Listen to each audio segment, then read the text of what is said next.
Assalamualaikum warahmatullahi wabarakatuh. Qala al-muhaddits rahimahullahu taala, babul birri wassilati. Ini bab yang menjelaskan tentang albir, kebaikan, wassilah dan silaturrahim. Jadi dalam bahasa Arab albirru itu kalau dikasrohkan baknya, jadi albirru, maka itu maksudnya adalah keluasan di dalam melakukan perbuatan baik. Artinya kemudahan kita di dalam melakukan perbuatan baik, itu namanya albir. Kalau difathahkan baknya jadi albar, maka itu salah satu nama Allah. Salah satu dari nama-nama Allah Al-Husna, yaitu zat yang maha luas kebaikannya. Itu arti dari al-barru.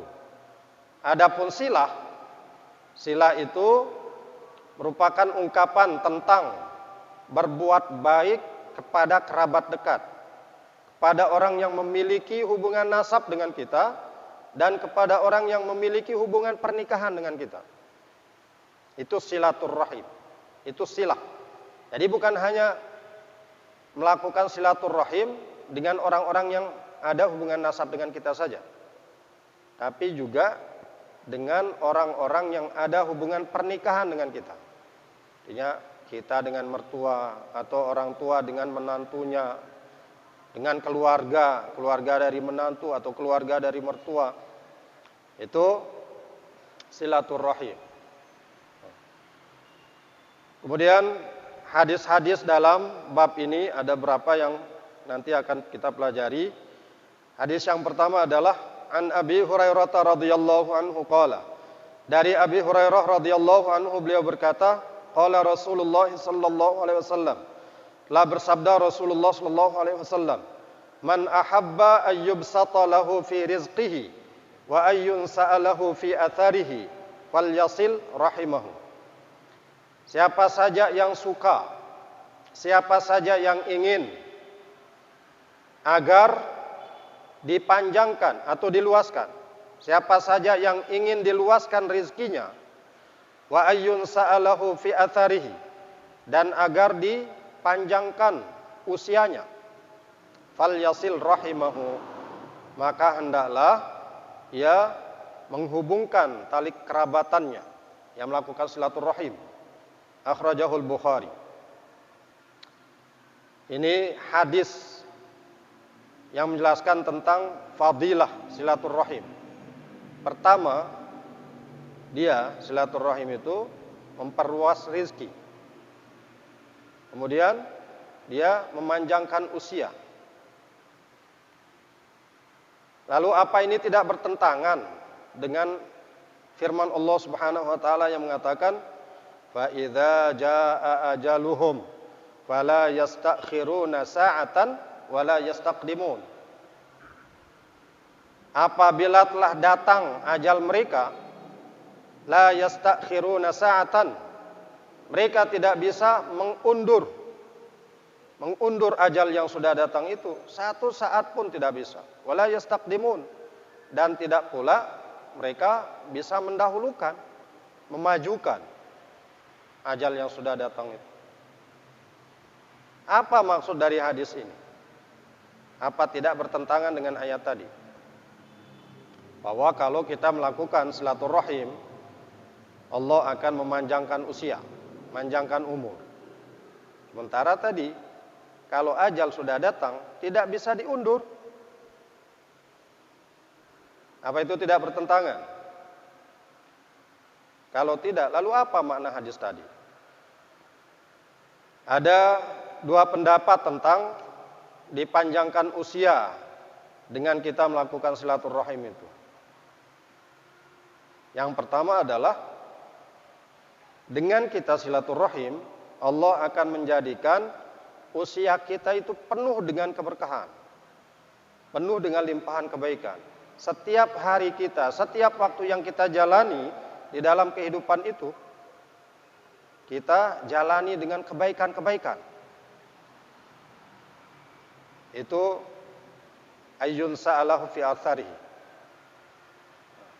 Orang yang dipanjangkan usianya itu, dijadikan usianya itu,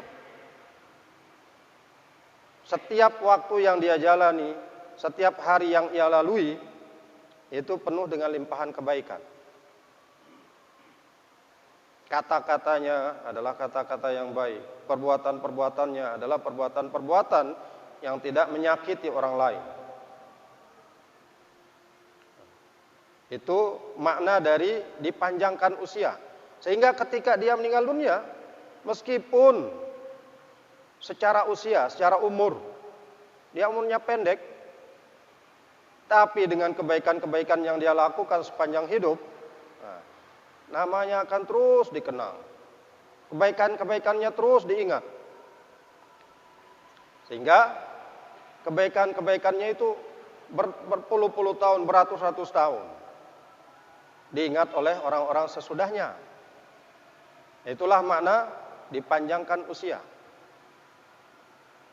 Kemudian yang kedua, makna dari dipanjangkan usia itu memang hakikatnya dipanjang usia secara hakikat. Artinya, kalau tadinya dia berusia ditentukan oleh Allah berusia 60 tahun, dengan dia bersilaturahim dia jadi 100 tahun. Ada yang memaknai seperti itu. Kan di dalam takdir itu ada pembagian takdir menjadi atau qada. Qada itu dibagi menjadi qada muallaq dan qada mubram. Qada mubram ini qada yang ada pada ilmu Allah, itu tidak akan berubah. Kan takdir itu ada berapa fase takdir yang ditetapkan untuk manusia. Yang pertama adalah takdir yang ada di dalam ilmu Allah. Sebelum dia catatkan atau sebelum ia perintahkan takdir-takdir yang ada di dalam ilmunya itu ke Lauhil Mahfuz, di Lauhil Mahfuz, itu hanya Allah yang tahu. Adanya pada ilmu Allah. Kemudian apa yang ada di dalam ilmunya itu Allah perintahkan kolam untuk mencatatnya.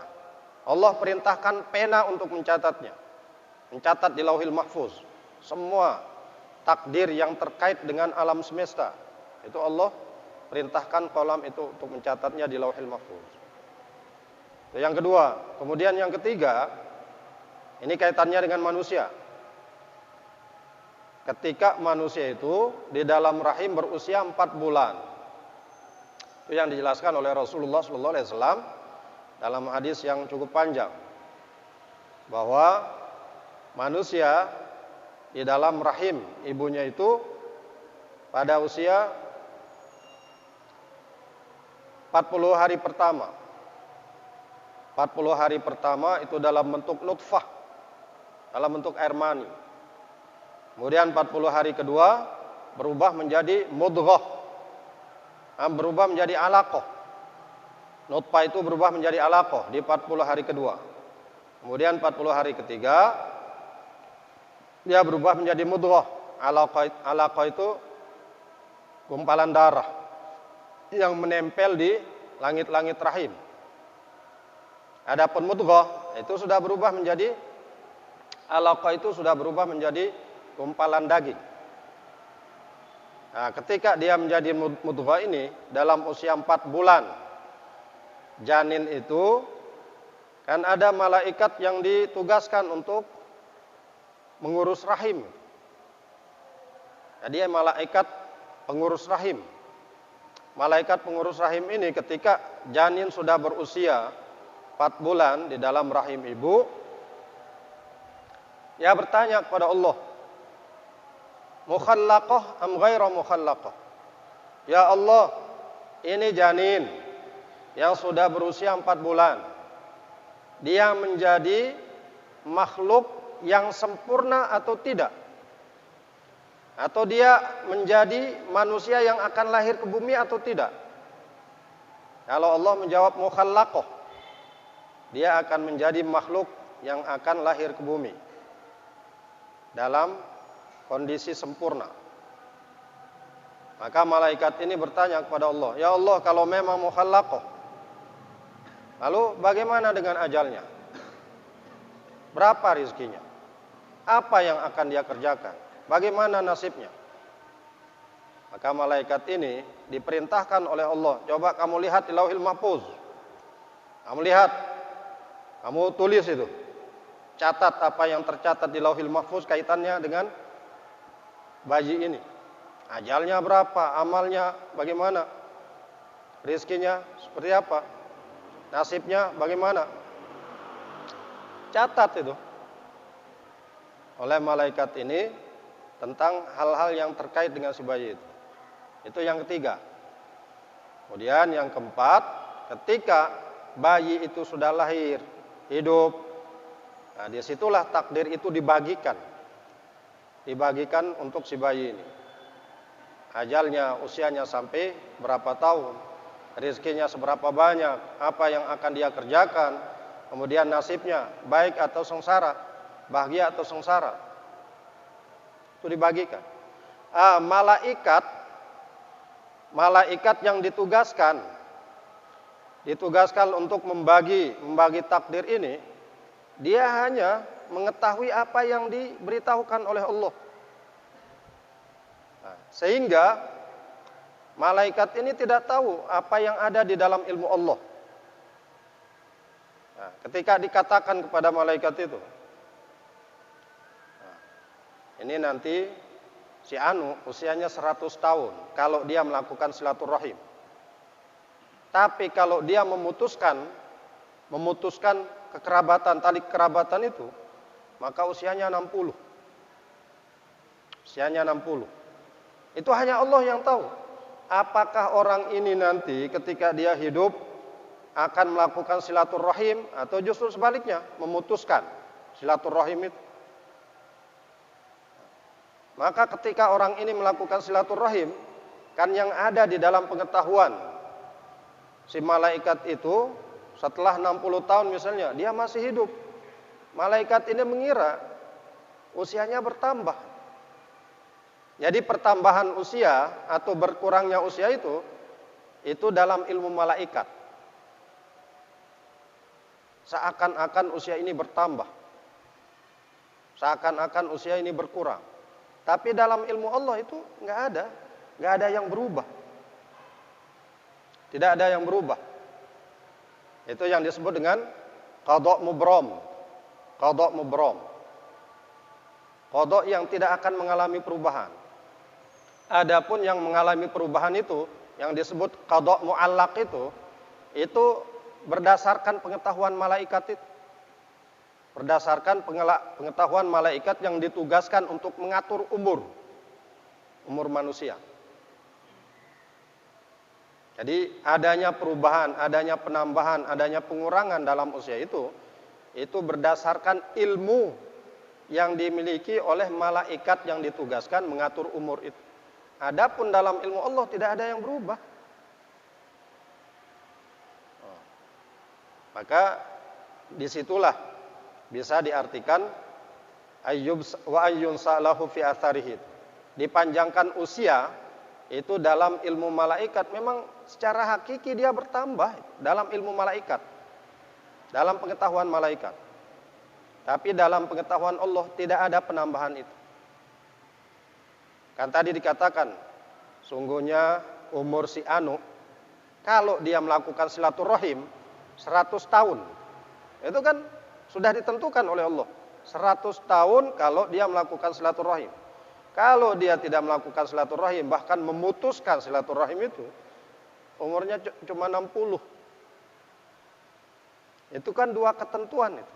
Dua ketentuan yang hanya Allah yang tahu. Dan apakah orang ini akan melakukan silaturahim atau tidak, hanya Allah juga yang tahu. Itu penjelasan para ulama tentang hadis wa ayyun sa'alahu fi atharihi. Bahwa orang yang melakukan silaturahim akan dipanjangkan usianya oleh Allah dengan dua makna tadi. Tapi para ulama banyak yang mengatakan bahwa maknanya sesuai dengan makna yang pertama tadi. Secara umur memang tidak bertambah. Tapi karena orang ini dengan silaturahim yang dia lakukan itu, umurnya itu mendatangkan keberkahan yang banyak, mendatangkan kebaikan yang banyak. Tidak hanya untuk dirinya, tapi juga untuk orang lain. Sehingga kebaikan-kebaikannya itu, meskipun dia sudah lama meninggal dunia, orang tetap mengingat kebaikan-kebaikannya. Dan itu sama artinya dengan usia yang panjang. Kebaikan-kebaikannya selalu dikenang, selalu diingat oleh orang-orang sesudahnya, meskipun sudah berpuluh-puluh bahkan ratusan tahun. Kemudian hadis yang kedua, wa an Jubairin ibn Mut'im radhiyallahu anhu. Qala, dan dari Jubair bin Mut'im, semoga Allah meridhai beliau berkata, qala Rasulullah sallallahu alaihi wasallam, la bersabda Rasulullah sallallahu alaihi wasallam, la yadkhulul jannata qati'un. Tidak akan masuk surga orang yang memutus, yakni qati'a rahimin. Maksud dari Rasulullah sallallahu alaihi wasallam yang mengatakan tidak akan masuk surga qati'un itu adalah orang yang memutus hubungan kekerabatan. Muttafaqun alaih. Di dalam hadis lain juga Rasulullah sallallahu alaihi wasallam mengatakan tidak ada dosa yang lebih pantas disegerakan hukumannya oleh Allah Subhanahu wa taala di dunia selain hukuman yang akan dia terima di akhirat dari memutus silaturahim. Artinya dosa yang menyebabkan orang diazab oleh Allah di dunia ini sebelum nanti dia diazab di akhirat, itu adalah dosa memutuskan silaturahim. Di banyak orang yang sudah disegerakan azabnya di dunia sebelum apa yang akan dia terima di akhirat karena dia memutuskan tali kerabatan itu. Itu dosa yang paling cepat mendatangkan azab Allah di dunia, silaturahim. Terutama kalau itu dilakukan kepada orang tua, durhaka kepada orang tua. Nah, ini kaitannya juga nanti dengan hadis-hadis selanjutnya yang menganjurkan kita untuk berbakti kepada kedua orang tua. Jadi orang yang memutuskan tali silaturahim, Rasulullah SAW katakan tidak akan masuk surga. Tidak akan masuk surga. Di dalam hadis yang lain juga Rasulullah SAW mengatakan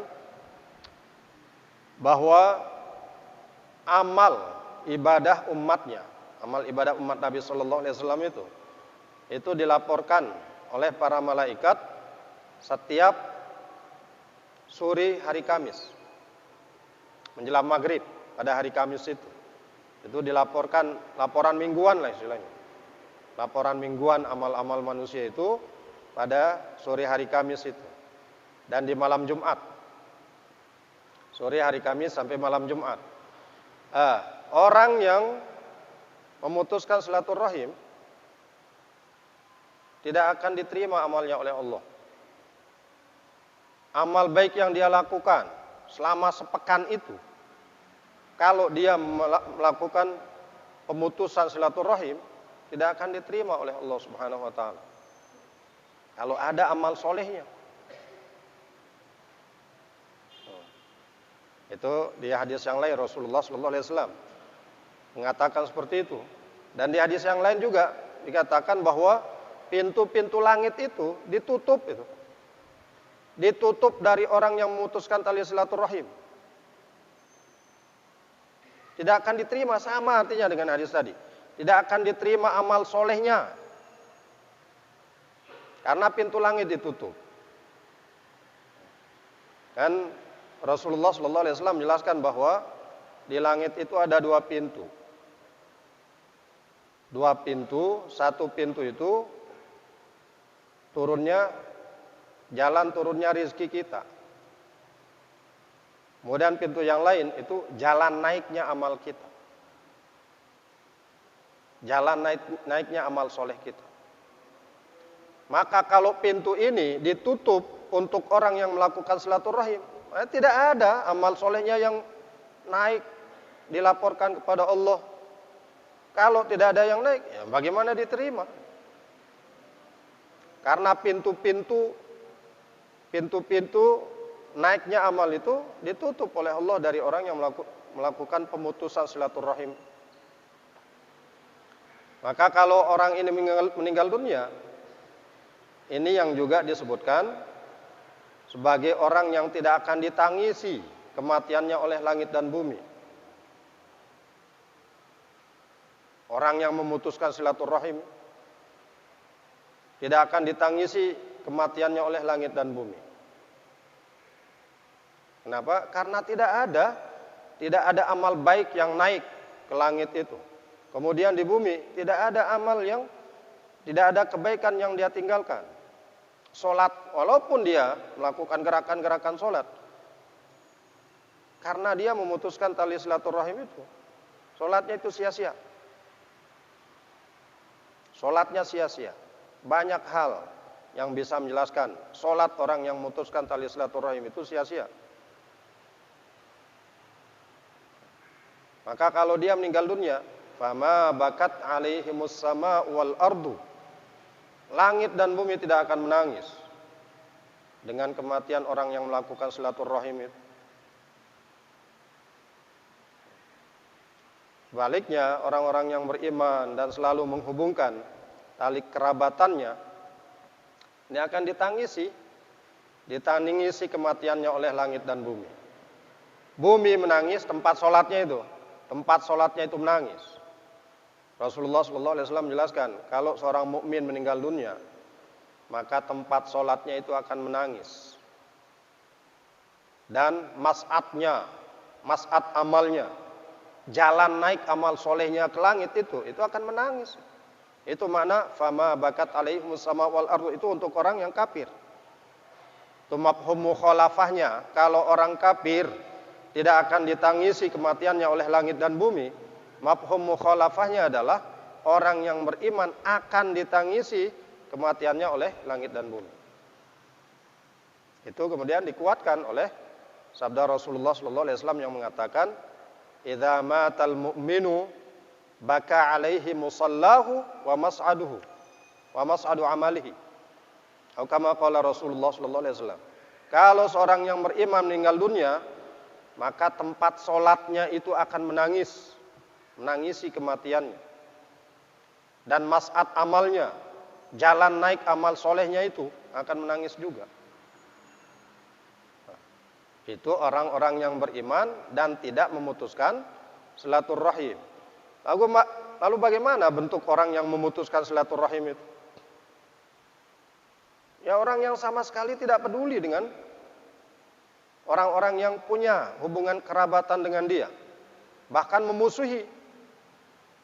memusuhi orang-orang yang ada hubungan kerabatan dengan dia.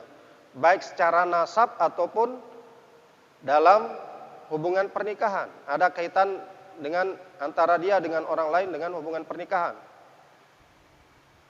Tidak bertegur sapa dengan saudara, tidak bertegur sapa dengan orang tua, tidak bertegur sapa dengan ipar, tidak bertegur sapa dengan mertua. Itu bentuk memutuskan silaturahim. Tidak hanya tidak bertegur sapa, membenci juga. Itu lebih-lebih. Jangan untuk berbuat baik. Untuk menyapa saja tidak, bertemu tidak mengucapkan salam. Untuk mengucapkan kata-kata yang baik saja tidak mau. Apalagi untuk memberikan bantuan-bantuan. Ini orang yang memutuskan tali kerabatan. Adapun menghubungkan tali kerabatan itu bisa dengan kita memberikan bantuan-bantuan, bisa juga dengan kita terus bertegur sapa dengan orang-orang yang memiliki hubungan kerabatan dengan kita. Itu silaturahim. Atau kalau kita sempat untuk bertemu dengan dia, beramah tamah dengan dia, itu silaturahim.